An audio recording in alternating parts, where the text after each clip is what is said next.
Hello everyone, कैसे हो आप सब। उम्मीद है कि लॉकडाउन में बिल्कुल घर पे सुरक्षित होंगे और सेफ़ होंगे। तो आइए हम सब शुरू करते हैं। आज इलेक्ट्रोस्टैटिक्स के लेक्चर नंबर 10 पे पहुंच गए हम लोग, और इस 10th लेक्चर में हम लोग बात करने वाले हैं सुपरपोजिशन प्रिंसिपल पे। तो आपको याद होगा कि कूलॉम्स लॉ हम लोगों ने पढ़ रखा है और उसमें 2 पॉइंट चार्जेस के बीच फोर्स लगता है। और आज सुपरपोजिशन प्रिंसिपल में हम लोग एक थोड़ा सा डिफरेंट चीज़ ये देखने वाले हैं कि कैसे किसी एक चार्ज पे बहुत सारे चार्जेज अगर फोर्स लगाते हैं तो उसका नेट फोर्स कैसे कैलकुलेट किया जाएगा। ठीक है, तो ये प्रिंसिपल ऑफ सुपरपोजिशन, जिसको सिंपली सुपरपोजिशन प्रिंसिपल भी कहते हैं, इसमें हम लोग एक्चुअल में force due to multiple charges करने वाले हैं। ठीक है, तो बिना किसी लेट के चलिए शुरू करते हैं। प्रिंसिपल ऑफ सुपरपोजिशन या सुपरपोजिशन प्रिंसिपल। ठीक है, इसको आप ध्यान में रखेंगे कि इसमें मल्टीपल चार्जेज के बीच एक फोर्स काम करेगा। ध्यान रखें कि ज़िंदगी में कई बार ऐसी सिचुएशंस आती हैं कि कई बार आपको किसी से नफ़रत होता है, तो नफ़रत का जो अंबार आपके दिमाग में जमा हो जाता है उसके पीछे वजह कई सारी होती है कि इस वजह से हम मुझसे नफ़रत करते हैं, इस वजह से नफ़रत करते हैं, इस वजह से नफ़रत करते हैं। तो वजह कई सारी वजहें हमारे दरमियान आती हैं जिनके वजह से हम मजबूर हो जाते हैं किसी से नफ़रत करने के लिए। ठीक उसी तरह से बिल्कुल सेम कंडीशन आप कह सकते हो कि अगर आपको किसी से मोहब्बत हो जाए, है ना, प्यार हो जाए, तो उसकी कई अदाओं को आप लोगों के दरमियान काउंट करवाते हो, गिनवाते हो कि हमारे सामने वाले बंदे से एक अच्छी इफ़ेक्टिव रिलेशन बनने के पीछे वजह ये है, इन कारणों से हम उनके करीब गए हैं।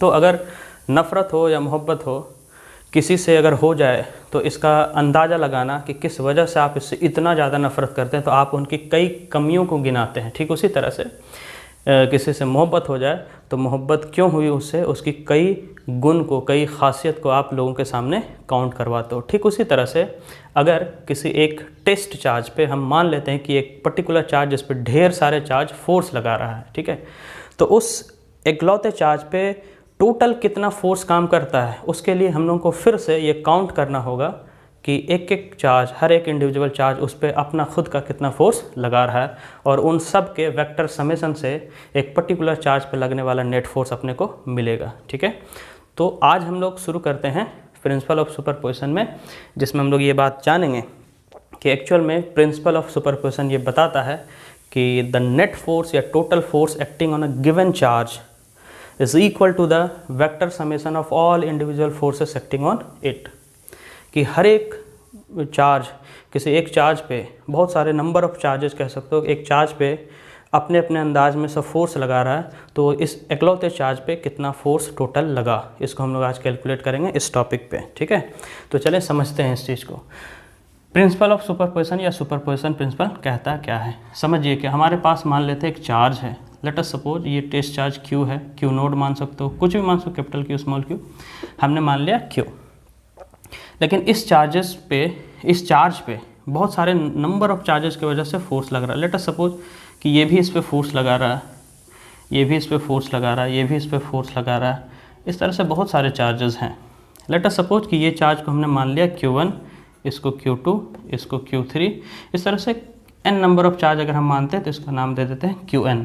ठीक है, तो अब आप समझिए कि कूलम्ब्स लॉ में हम लोगों ने ये पढ़ा हुआ है कि कोलम्बियन फोर्स 2 पॉइंट चार्ज के बीच काम करता है।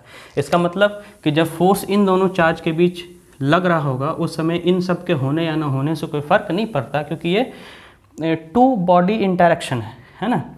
तो इस पर हम मानते हैं कि Q1 और Q के बीच का डिस्टेंस R1 है। ठीक उसी तरह से इसके बीच का डिस्टेंस R2 मान लेते हैं, इसके बीच का डिस्टेंस R3 मान लेते हैं, और इसके बीच का डिस्टेंस को हम Rn मान लेते हैं। ठीक है, अब ऐसा है कि इसके दरमियान जो भी फोर्सेस लग रही होंगी उस फोर्स को अगर हम F1 माने, बाकी फोर्स को F2, F3, Fn मान सकते हैं। वेक्टर फॉर्म में लिखेंगे, वेक्टर साइन दे सकते हैं, है ना, कोई दिक्कत वाली बात नहीं है। तो लॉ क्या कहता है, प्रिंसिपल ऑफ सुपरपोजिशन का स्टेटमेंट क्या है, ईमानदारी के साथ, बिल्कुल पेशेंस के साथ समझें। कोई बहुत बड़ा रॉकेट साइंस यहाँ यूज होने वाला नहीं, बहुत ही बेसिक सा चीज़ है कि सुपरपोजिशन प्रिंसिपल में हम ये देखते हैं कि किसी एक चार्ज पे बहुत सारे चार्जेस अगर फोर्स लगा रहा है तो इस पर नेट फोर्स, टोटल फोर्स कितना होगा। वो net force total force in सभी इंडिविजुअल फोर्सेस का सम होगा, वेक्टर सम होगा। मतलब इसने कितना लगाया, इसने कितना लगाया, इसने कितना लगाया, इसने कितना लगाया। जैसा अभी हम बात कर रहे थे ना कि किसी पर्टिकुलर इंसान से किसी को मोहब्बत हो जाए तो उनकी बहुत सारी जो गुण है उसको आप उनकी हर एक अदाओं को काउंट करवाते हो कि इस अदा की वजह से हम उस पर मरते हैं, इस अदा की वजह से हम उस पर फ़िदा हैं। ठीक उसी तरह से इस पे टोटल फोर्स जो लगा रहा है वो उसमें रिस्पॉन्सिबल ये भी हैं, ये भी हैं, ये भी और ये भी। इन सभी फोर्सेस का अगर हम सम करें इंडिविजुअल फोर्सेस का तो इस पर्टिकुलर चार्ज पे सभी के कारण टोटल फोर्स कितना लगा वो अपने को पता चल जाएगा। ठीक है, तो स्टेटमेंट लिखेंगे सुपरपोजिशन प्रिंसिपल, सुपरपोजिशन प्रिंसिपल। देखिए ऐसा है कि ये सुपरपोजिशन प्रिंसिपल आपको अपने लाइफ में भी यूज करना चाहिए, अप्लाई करना चाहिए, क्योंकि ये सिर्फ फोर्स के टर्म में काम करेगा ऐसा नहीं है। आगे हम लोग इंटेंसिटी पढ़ेंगे, कैपेसिटर, कैपेसिटेंस, कई जगहों पे ये काम आता है, फ्लक्स में काम आएगा, आगे के हर एक सेगमेंट में काम आएगा।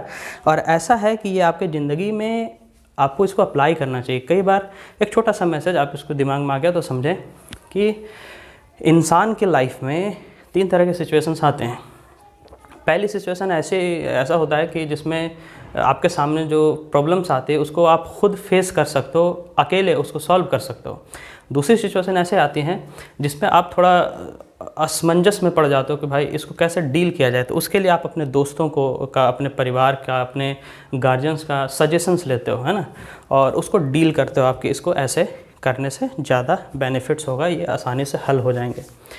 तीसरा सिचुएशन ऐसा आता है कि सारे लोगों के होने के बावजूद भी वो प्रॉब्लम बड़ा कॉम्प्लिकेटेड होता है। उसमें से एक ख़ास चीज़ देखने को मिला है कि कई सारे प्रॉब्लम्स को वक्त के साथ छोड़ दिया जाता है, क्योंकि वक्त एक ऐसी मरहम है जो गहरे से गहरे जख्मों को भर देता है। ठीक है, तो आज के दौर में एक चीज़ देखा जाता है कि परिवार काफ़ी बिखरे हुए हैं, लेकिन जहाँ पे जॉइंट फैमिली है वहाँ पे एक ख़ास चीज़ आप नोटिस करोगे कि किसी भी नए काम की शुरुआत में या किसी भी एक्शन को करने से पहले परिवार के काफ़ी सारे सदस्य बैठते हैं और उस पर बात करते हैं लोग कि आखिर इस काम को कैसे किया जाए। तो आपने नोटिस किया होगा कि एक गार्जियन होता है, उसको सभी लोग, परिवार के सभी सारे लोग अपने अपने राय को उनके सामने रखते हैं, अपने सुझाव रखते हैं, है ना। तो सुझाव रखने के बाद सारे सुझाव को वो सुनता है और उसका एक रिज़ल्ट निकल के आता है जो बहुत ही इफेक्टिव और पावरफुल होता है। ठीक उसी तरह से यहाँ पे भी हम लोग सुपरपोजिशन प्रिंसिपल ही लगा रहे हैं, ठीक उसी तरह जैसे कि परिवार में लगता है और लगता आया और लगता आया जाना भी चाहिए। ठीक है, तो हम लोग यहाँ देखते हैं कि सुपरपोजिशन प्रिंसिपल के हिसाब से हम लोग नेट फोर्स कैसे निकालेंगे। ठीक है, तो कह सकते हो सिंपल सा, according to this principle the net force acting on a given charge। अच्छा, नेट फोर्स दिए हुए चार्ज पे जो निकाल रहे हैं वो किसके वजह से, याद रहे, due to multiple of charges, बहुत सारे चार्जेस के कारण, due to multiple of charges is equal to the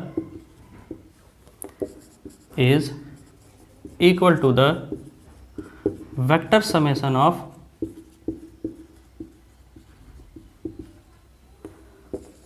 all individual forces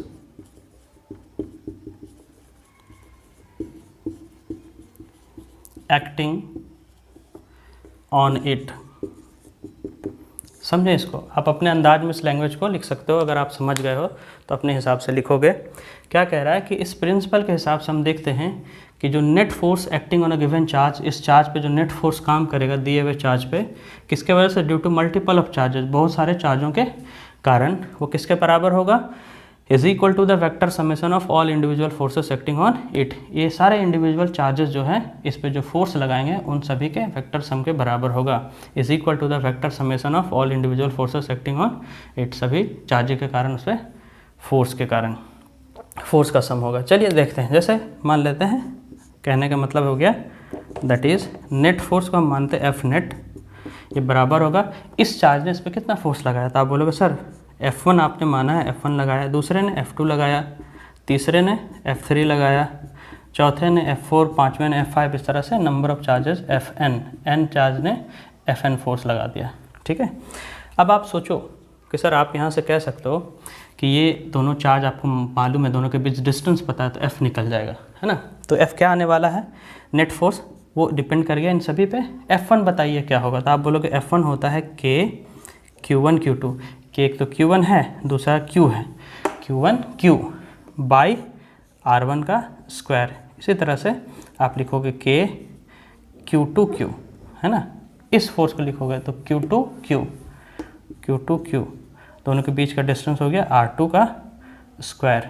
इसी तरह से हम लोग चलेंगे तो यहाँ पे पहुँच जाएंगे F QN Q by RN का स्क्वायर, है ना। तो यहाँ से हम देख सकते हैं कि हमारा नेट फोर्स जो है वो आ गया है।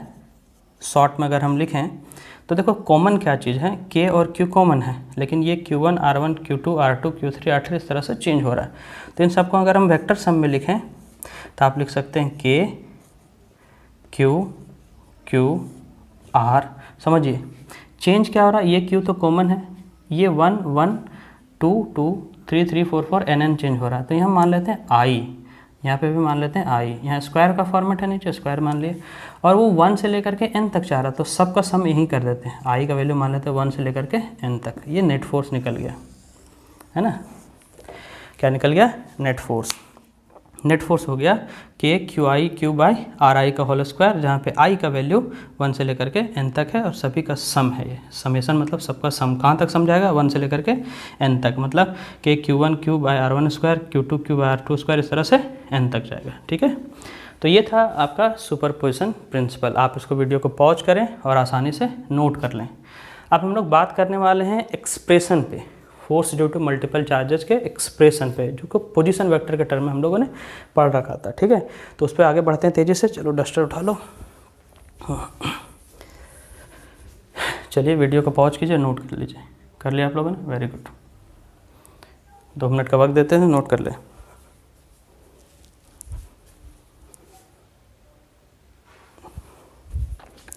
तो चलें दोस्तों, अब हम लोग आगे शुरू करते हैं expression for force due to multiple charges. ठीक है, तो ये force due to multiple charges position vector के टर्म में हम लोग करने वाले हैं। ठीक है, पोजीशन वेक्टर आपको थोड़ा सा रिमाइंड करो, याद होगा कि let us suppose Cartesian coordinate system में हमने 2 चार्ज को रखा, एक चार्ज Q1 है, दूसरा चार्ज मान लो इस पे फोर्स निकाल रहे थे। जनरली जिस पे निकालते हैं आप Q2 Q3 कुछ भी मान सकते हो, वो एक टेस्ट चार्ज होता है जिस पे फोर्स निकालना होता है, इसको मान लो Q0।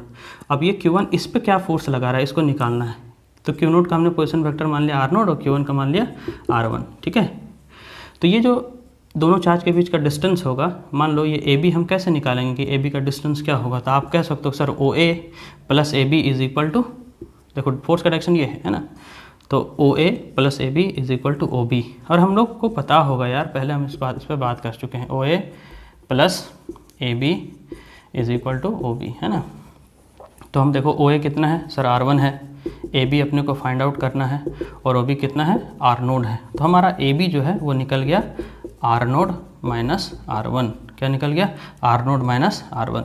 तो ये चीज़ आप जान रहे हैं, इसी टर्म को हम लोग यूज करने वाले हैं यहाँ पे मल्टीपल चार्जेस के केस में। लेकिन याद होगा कि फोर्स का जब फॉर्मूला लिखते हो तो आप लिखते हो K की जगह 1/4 एप्सिलॉन नॉट भी लिख सकते हो, Q1 Q0 बाय डिस्टेंस का स्क्वायर, डिस्टेंस AB है, AB का स्क्वायर करोगे तो क्या होगा, R0 माइनस R1 का स्क्वायर। लेकिन याद है कि हम इस फोर्स को वेक्टर के टर्म में लिखते हैं, तो ये मैग्नीट्यूड दे रहा है, डायरेक्शन के लिए हम यूनिट वेक्टर यूज करेंगे, तो यूनिट वेक्टर लिख रहे हैं R0 माइनस R1 मल्टीप्लाई कर, ये पूरा यूनिट वेक्टर है, 1 है, इसका मैग्नीट्यूड क्या है, 1 है। लेकिन सोचो कि यहाँ अगर स्क्वायर है और ये टर्म आया तो फॉर्मेट में गड़बड़ी होगा, कटेगा, तो यहाँ पे R1 माइनस R0 ही बच जाएगा। तो एक काम करते हैं कि हम यहाँ क्यूब कर देते हैं ताकि कटे तो स्क्वायर के फॉर्मेट में आ जाए। ठीक है, इस पे पहले भी हम लोग बात कर चुके हैं, तो ये भूलेंगे नहीं कि कैसे निकालते हैं। ठीक है, क्योंकि हम यहाँ डायरेक्ट अप्लाई करने वाले हैं। तो चलो force due to multiple charges को शुरू करते हैं, और हमने एक कार्टेशियन कोऑर्डिनेट सिस्टम कंसिडर कर लिया सबसे पहले, और आप फिगर को समझेंगे बनाने के समय, क्योंकि आप जब कॉपी पे बनाओगे तो एक बार में बनाना है और सही बनाना है, तो उसके तरीके को भी समझें।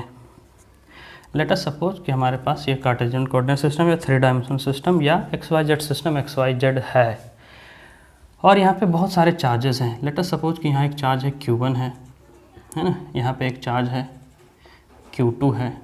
इस तरह से बहुत सारे हमने चार्जेस मान रखे हैं, n number of charge Qn, और इन सभी के कारण किसी एक पे फोर्स निकालना। हम मान लेते हैं कि इस पे अपने को फोर्स निकालना है, इस पे मान लो, इस चार्ज का नाम दे दो टेस्ट चार्ज Q0, ठीक है। तो आपने नोटिस किया होगा कि हमने किसी तरीके से इसको सजाया। तो सजाया कैसे है, किस वजह से, ताकि फोर्स का जो हम लाइन खींचने वाले हैं वो एक दूसरे से टकराए नहीं, एक दूसरे से बिल्कुल सेपरेट रहें और साफ़ सुथरा फिगर बने। बाकी चार्ज आप कहीं भी रख सकते हो। तो हमने यहाँ इसको इसलिए माना ताकि इधर फोर्स लगे, ये इधर लगे, ये इधर लगे, साफ़ सुथरा फिगर हो जाए, है ना। तो सबसे पहले ओरिजिन से Q1 का हमने पोजीशन वेक्टर मान लिया R1, Q2 का मान लिया R2, और उसी तरह से टेस्ट चार्ज Q0 का मान लिया R0, ठीक है। Qn number of charges n हमने माने, तो पोजीशन वेक्टर Rn मान लो। अब सोचो कि इस पे फोर्स निकालना, Q1 इस पे फोर्स ऐसे लगाएगा, तो Q1 ने Q0 पे जो फोर्स लगाया, तो हम लिखने का तरीका आपको बताया था कि जिस पे फोर्स लगता है नोड वाले चार्ज पे लगा। किसने लगाया, 1 वाला चार्ज, तो F01 हो गया। जब 2 वाला लगाएगा तो हम लोग यहाँ लिखेंगे F02, है ना, force acting on Q0 due to Q2। इसी तरह से n नंबर ऑफ चार्जेस में आपका नोड पे नंबर ऑफ चार्ज n अगर फोर्स लगाया हुआ nth चार्ज, तो F0n वो फोर्स का मैग्नीट्यूड हो गया। तो ये हो गया force due to multiple charges, ये सारे चार्जेस इस पे फोर्स लगा है। इसका हम एक्सप्रेशन फाइंड आउट करेंगे, ठीक है। तो हमने डिस्क्रिप्शन में लिखना है कि हमने क्या कंसिडर किया। Late us consider n number of charges. क्या चार्जेस का नाम हमने माना, Q1, Q2, है ना, Qn मान लिया हम लोगों ने कि हमारे पास n number of charges Q1, Q2, Qn है, जिसका पोजीशन वेक्टर भी हम लोग लिख सकते हैं, हैविंग पोजीशन वेक्टर्स क्या है सभी के, Q1 के हो गए पोजीशन वेक्टर R1, Q2 का R2, है ना, इसी तरह से Qn का Rn रिस्पेक्टिवली, क्रमशः सभी के उसी रिस्पेक्ट में है, ठीक है। और ये सभी कहाँ है, प्लेस्ड इन या arranged in XYZ system. Direct लिख दो इन XYZ सिस्टम, है। हैंडराइटिंग ख़राब है थोड़ी, मेहनत से पढ़ोगे। तो हमने मान लिया कि n नंबर ऑफ चार्जेस है Q1, Q2, Q3, Qn मान लो इस तरह से, जिसके position vector R1, R2, R3, Rn इस तरह से रिस्पेक्टिवली, यानी Q1 का पोजीशन वेक्टर R1, Q2 का R2, Q3 का Rn, Qn का Q3 का Q3, R3, Q4 का R4 और लास्ट Qn का Rn। चलें आगे तेज़ी से चलते हैं। अब ये अपने को बात करनी है कि यहाँ पे आप नोटिस करोगे कि एक टेस्ट चार्ज है, हियर और test charge Q0, test charge क्यों बोले, क्योंकि उसी पे फोर्स निकाल रहे हैं। Let us consider a test charge Q0 of position vector कितना है, पोजीशन वेक्टर R0, जहाँ पे अपने को क्या निकालना, force, where we have to find total force, या ऑन विच कह सकते हो, जिस पे ही हम लोग को टोटल फोर्स निकालना है, on which we have to find net force. Clear है, ज़्यादा डिस्क्रिप्शन मत लिखो यार, आगे चलते हैं तेज़ी से। सोचो अब F01 क्या है, इसको बताने की ज़रूरत तो नहीं है ना, आप समझो इस चीज़ को कि F01 क्या है, तो आप लिखोगे force acting on Q0 due to Q1, ठीक। उसी तरह से F02 कौन सा फोर्स होगा, force acting on Q0 due to Q2। F0n कौन सा हो गया, force acting on Q1 due to Q0, Q0 due to Qn, F0। इस तरह से फोर्स को हम लिख सकते हैं, ठीक है। तो आप इसको नोट करो जल्दी से। ये डिस्क्रिप्शन में हमने मान रखा है कि कंसिडर क्या है, number of charges Q1, Q2, Q3, Qn, सभी पोजीशन वेक्टर R1, R2 और Rn हो गए। इसको XYZ सिस्टम में रख दिया हम लोगों ने। लेकिन यहाँ पे एक टेस्ट चार्ज Q0 है, जिसका पोजीशन वेक्टर R0 है, जिस पे ही हम लोग नेट फोर्स निकालने वाले हैं। क्लियर है, हो गया, नोट कर लिया, वेरी गुड। चलिए अब सीधा फोर्स पे आते हैं। नाउ अगर हम आपसे पूछें कि भैया मेरे बताइए आप, फोर्स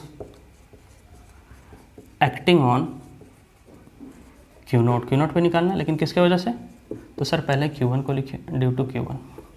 तो force acting on Q0 due to Q1 क्या होगा, इज वो होगा F01।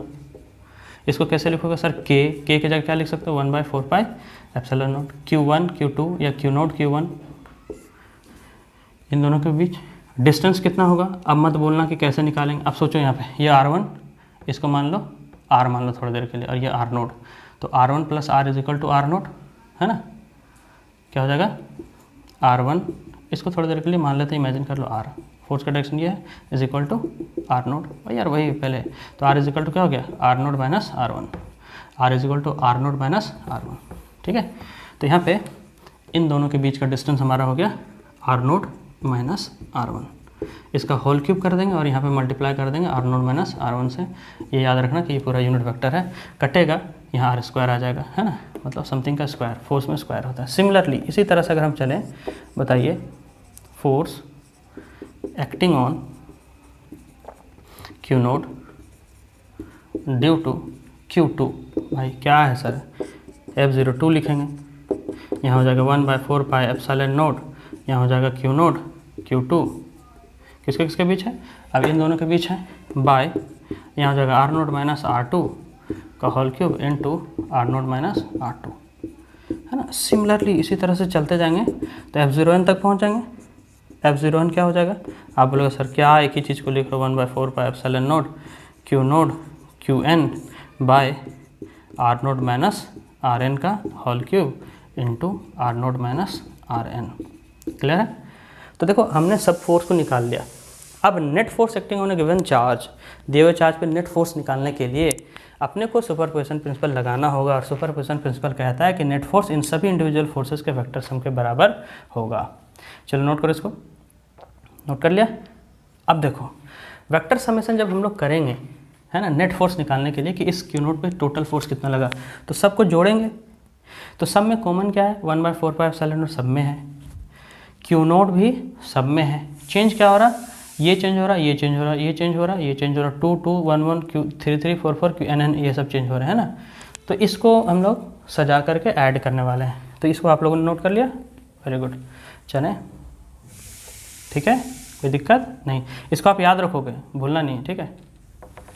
अभी हम तो मिटा रहे हैं, लेकिन आप अपने मेरे को बताओगे कि क्या था। हाँ, therefore on applying superposition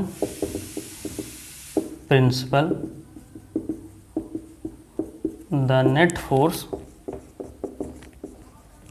is given as, कि अब सुपरपोजिशन प्रिंसिपल अप्लाई करके नेट फोर्स हम ऐसे निकालेंगे, मान लो F नेट, तो नेट फोर्स क्या होगा, इंडिविजुअल फोर्सेस का वेक्टर सम, जैसा कि हम लोगों ने शुरू में पढ़ रखा है, F02 F03 F04, अरे ज़्यादा मत लिखो यार, F0n, क्लियर है।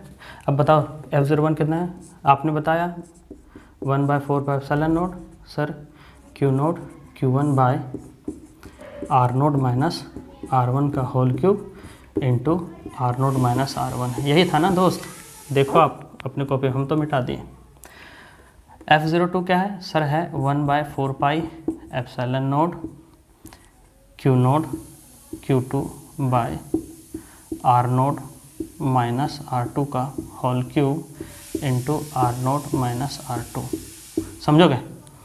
इसी तरह से n number of charges F0n पूछें तो आप बोलोगे 1/4 epsilon naught Q0 Qn by R0 - Rn का whole cube into R0 - Rn, clear है, कोई दिक्कत वाली बात नहीं है। अब देखो भाई इतना लिखने की ज़रूरत नहीं था, आप चाहो तो यहीं के बाद ये स्टेप में आ सकते हो कि अगर हम देखें तो सब में कॉमन क्या है ना, तो आप देखो कि सब में कॉमन है Q0, सब में है ना, सब में Q0 को बाहर कर दो, और नीचे 1/4 एप्सिलॉन को नीचे 4 एप्सिलॉन, ये कॉमन है, बाकी चीज़ें चेंज हो रही हैं, तो उन सबको एक साथ हम लिखने वाले हैं। चेंज क्या हो रही है, तो यहाँ बचता है Q1, यहाँ बचता है R0 - R1 का whole cube into R0 - R1, इस तरह से पहले में ये टर्म बच गया, क्योंकि Q0 और ये 4 एप्सिलॉन का टर्म जो है सब में उसको कॉमन करके बाहर कर देते। पहले में क्या बच गया, Q1 बाय R0 - R1 का whole cube into R0 - R1, फिर दूसरे में प्लस करोगे Q2 R2 R2 है ना, इस तरह से। तो एक काम करते हैं, यहीं मान लेते हैं सबका वेक्टर समेशन करते हैं 1 से लेकर के n तक, और यहाँ मान लेते हैं I, यहाँ भी मान लेते हैं I, और यहाँ पे भी मान लेते हैं I, ठीक है। तो ये हमारा नेट फोर्स निकल गया F नेट, और F नेट क्या निकल गया Q0/4πε0, और यहाँ पे I से लेकर के n तक सब का सम हो गया, क्या हो गया QI R0 माइनस RI का whole cube into R0 minus RI। अब यहाँ 1 होगा तो यहाँ 1 1 1, यहाँ 2 होगा तो 2 2 2, 3 होगा तो इस तरह से जुड़ता जाएगा I का वैल्यू 1 से लेकर के n तक। तो ये था हमारा force due to multiple charges के एक्सप्रेशंस, ठीक है। तो ये हमारा आज एक पार्ट इलेक्ट्रोस्टैट का कंप्लीट हुआ। लेकिन अब हम लोग शुरू से, आपको एक रिक्वेस्ट है कि आप जाएं अपने नोट्स को अब तक जो पढ़े हैं 10 लेक्चर में, 10 में थोड़ी देर के लिए बस करें और इसको रिवाइज करें जल्दी से, क्योंकि 11वां लेक्चर जो होगा वो आप पीछे से न्यूमेरिकल्स का सेशन होगा, फिर हम लोग इलेक्ट्रोस्टैटिक फील्ड में जाएंगे। तो दूसरे पार्ट पे जाने से पहले पहले पार्ट पे कुछ अच्छे अच्छे क्वेश्चन करने वाले हैं, ठीक है। घर पे रहिए, सुरक्षित रहिए, टेक केयर, बाय बाय।